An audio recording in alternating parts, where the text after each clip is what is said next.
Video switch aspirazioni. Bene, allora l'aspirazione si va da qui, quindi bisogna innanzitutto mettere quella presa, unirla tra le due e parte l'altra aspirazione. Non ti spaventare, fa rumore. Adesso dovrebbe partire questa, si è innescata. Adesso tu che fai? Devi chiudere, aprire quello. Questo? Sì. Apri quello. Certo?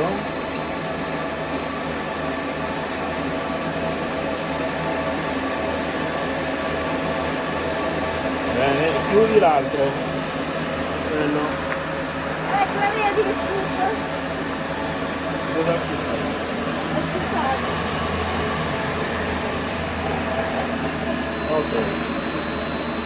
E la spengiamo. Questa? Ok. Abbiamo staccato il bottone? Il bottone. Bene. Poi questo è per l'aspirazione. Se vogliamo fare lo switch, no, non è spento, Il bottone? Abbiamo staccato il bottone.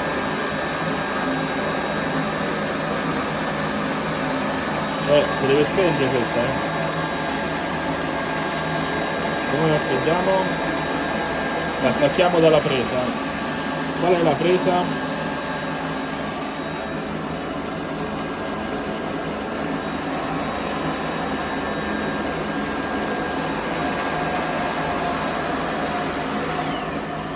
Figo!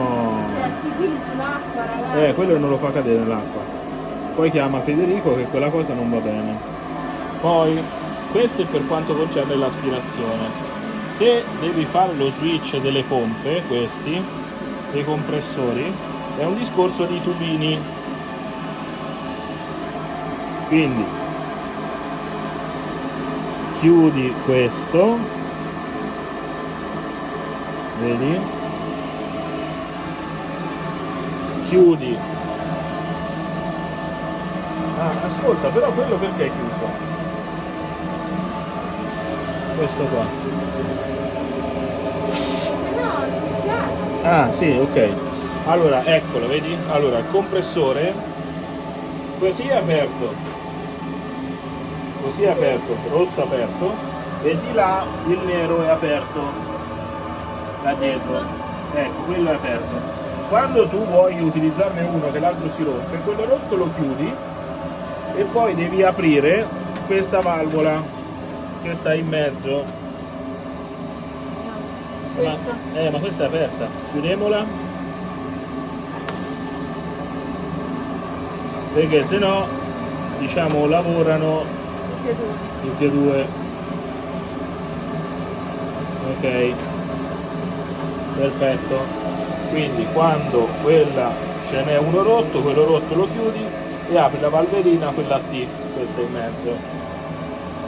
Si vede? Sì. Allora lì butta, guarda, è lì. Sta buttando dell'acqua. È lì che butta, vedi? Ma anche qui, perché non butta solo.